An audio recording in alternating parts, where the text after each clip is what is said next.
Hello everyone and welcome to Cricket World TV. I'm Jim White with you and again John Pennington. John, thanks for coming in today. Hello Jim. It's a bit unfair though, isn't it? I can't keep saying that. Thanks for coming in today. You're here all the time. Well, anyway, we've got this marvellous test match here to talk about. The second test from Sydney between the home side of Australia and Pakistan.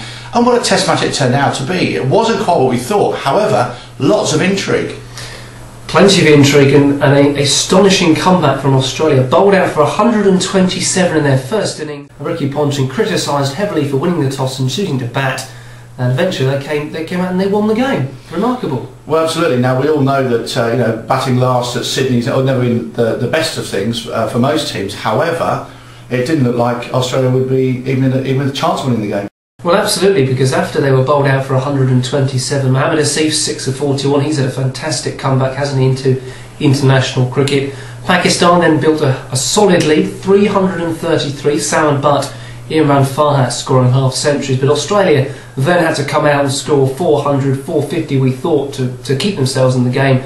They didn't quite get there, but 381 was obviously a marked improvement on their first innings. Michael Hussey unbeaten century, Shane Watson made 97. You saw some of that innings. I did. The amazing thing was that Mike Hussey there was looking like he didn't have too much support and hadn't in previous matches, but Peter Siddle this time came to the party. It'd also be fair to say that Pakistan didn't really put much of an effort in at the start of play. Now that set the tone for the day, and as a result it made batting easier for Hussey and for Siddle. They weren't really challenged at times, and I think, to be fair to them, they batted well, but they weren't really challenged. There were very strange field settings. You can have the one, you can get the sixth ball of the over, get back on strike, and it didn't really give any momentum into Pakistan. And the longer Australia went on, the more I think the crowd believed that there was a chance here they could set enough of a total to worry Pakistan on a turning pitch, and of course with the spin that Australia do have up their sleeves. And then of course eventually they were set 176 to win were Pakistan,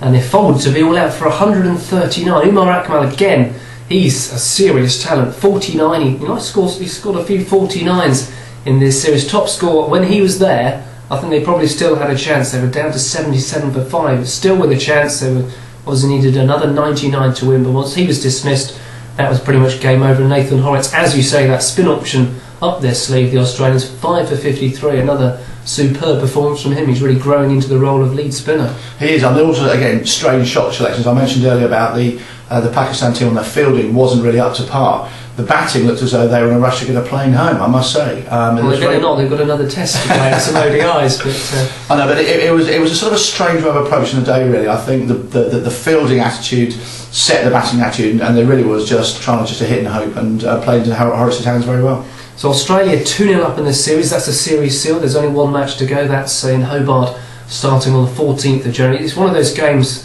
where Australia they have this knack of coming back, don't they? But the two sort of most famous instances of teams coming back throughout the history of Test cricket, certainly my sort of just about my lifetime. Australia on the losing side, when England, of course, in 1981, and India in the late 1990s, one after following on. But certainly Adelaide a few years ago against England sticks in the mind where we all thought that'll be a draw, and Australia snatched victory from the clutches of almost a defeating draw. So they have previous. Fantastic. Well, I think, as I was saying earlier, I think there's only ever been 5 teams that have made more than 200 in a fourth innings, should I say, on the last day of a match at Sydney. But a couple of milestones in this match. Danish Canario, 250 wickets. Yeah, not a bad little effort in Test cricket. And I think Peter Siddle's highest Test score equalled. Well, he needed it. Australia needed it because Doug Bollinger lasted one ball. He did. It's a very strange dismissal as well. Sort of trying to leave the ball off the glove, rolled down to the floor, hit him on the toe, and the bail just fell off. I do.